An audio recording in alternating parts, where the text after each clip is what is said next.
జగన్ కాన్వాయ్‌లో వాహనం తగిలి కాదు సింగయ్య చనిపోయింది. ఏకంగా జగన్ వాహనం కిందే అని తేలినటువంటి నేపథ్యంలో మరి నిన్నటి నుంచి డిఫెన్స్‌లో పడింది వైసీపీ. దాన్ని కవర్ చేయడానికి వాళ్ళ సాక్షిలో పెద్ద కథనాన్ని ప్రొజెక్ట్ చేసుకొచ్చింది. ఏ1 చంద్రబాబు ప్రభుత్వమే అంటూ వైఎస్ జగన్ పర్యటనలో భద్రతా ఏర్పాట్ల కుట్రపూర్తి నిర్లక్ష్యం. చంద్రబాబు ప్రభుత్వ రెడ్ బుక్ కుట్ర పతాక స్థాయికి చేరుకుంది. మాజీ ముఖ్యమంత్రి వైఎస్ జగన్మోహన్ రెడ్డిపై అక్రమ కేసు నమోదుకు తెగబడింది. వైపు తమ ప్రభుత్వ వైఫల్యాలపై ప్రజల్లో కట్టలు తెంచుకుంటున్న వ్యతిరేకత, మరోవైపు మాజీ ముఖ్యమంత్రి వైఎస్ జగన్మోహన్ రెడ్డి పట్ల వెలువెత్తున్న ప్రజారంతో టీడీపీ కూటమి ప్రభుత్వం బెంబేలెత్తుంది. అందుకే యుద్ధ ప్రాతిపదికన డైవర్షన్ పాలిటిక్స్కి తెరదీసింది. వైఎస్ జగన్ ఇటీవల సత్తెనపల్లి పర్యటనలో ఉదంతాలకు వక్ర భాష్యం చెబుతూ అక్రమ కేసుల నమోదుకు తెగబడింది. సింగయ్య అనే వ్యక్తి అనుమతి లేని ప్రైవేట్ వాహనం ఢీకొని మృతి చెందినట్టు స్వయంగా గుంటూరు జిల్లా ఎస్పీ సతీష్ అధికారికంగా ప్రకటించిన తర్వాత 3 రోజుల కుట్రపూర్తి తర్జనభర్జనల అనంతరం ఆ రోడ్డు ప్రమాదాన్ని వక్రీకరించి ప్రభుత్వం తన నక్కజిత్తులు ప్రదర్శించింది. అందుకోసం యావత్ పోలీస్ శాఖను కుట్రలో భాగస్వామ్యం చేసుకుంది.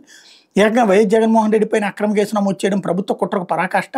వైఎస్ జగన్మోహన్ రెడ్డి వాహన డ్రైవర్గా ఉన్న ప్రభుత్వ ఉద్యోగి ఆర్ముడ్ రిజర్వ్ కానిస్టేబుల్ రమణారెడ్డిని ఏ1 గాను, ఆ వాహనంలో ప్రయాణిస్తున్న YS Jagan MP YV Subbareddy, మాజీ మంత్రి పేరు Nani, Vidadala Rajini, YS Jagan PA K Nageswara రెడ్డిని నిందితులుగా పేర్కొనడం ప్రభుత్వ కుట్రకు తాజా తార్కాణం.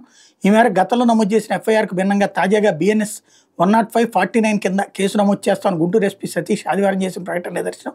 ఈ మొత్తం వ్యవహారంలో చంద్రబాబు ప్రభుత్వం మొదటి నుంచి పక్కగా పన్నాగా అమలు చేసి Z+ కేటగిరీ భద్రత ఉన్న వైఎస్ జగన్ పర్యటనలో భద్రతా ఏర్పాట్ల కుట్రపూర్తి నిర్లక్ష్యం నుంచి తాజాగా అక్రమ కేసు నమోదు వరకు శకుని మాయోపాయాన్ని తలపించేట్టుగా చంద్రబాబు కుతంత్రం సాగిందంటూ అందులో ఏ1 ప్రభుత్వమే అవ్వాలి, సెక్యూరిటీ తక్కువ చేశారన్నట్టుంది. అట్లాగే జగన్ని భూస్థాపితం చేస్తానని చంద్రబాబు కుట్రే అన్నది, జగన్ జనాధారంతో బెంబేలెత్తి అక్రమ కేసులు అన్నది, ప్రభుత్వ పెద్దల ఒత్తిడికి లొంగిన ఎస్పీ సతీష్ అన్నది, ఇక్కడ ప్రభుత్వ వైఫల్యంతో చంద్రబాబు డైవర్షన్ పాలిటిక్స్, పీక్స్కి టీడీపీ ఫేక్ ప్రచారం అంటూ టాటా సఫారీ వాహనం ఢీకొని వ్యక్తి మృతి, దాన్ని వైఎస్ జగన్ కాన్వాయ్కి ముడిపెట్టి దుష్ప్రచారం. ఆ మేరకు టీడీపీ అధికారిక ఎక్స్ ఖాతాలో పోస్టు జగన్ కాన్వాయ్ ఢీకొట్టలేదని ఎస్పీ సతీష్ స్పష్టీకరణ. ఎస్పీ ప్రకటన తర్వాత కూడా దుష్ప్రచారం ఆపని వైనం అంటూ అందులో రాసుకొచ్చినటువంటిది ఇదంతా హైలైట్ చేసుకొచ్చింది అనమాట.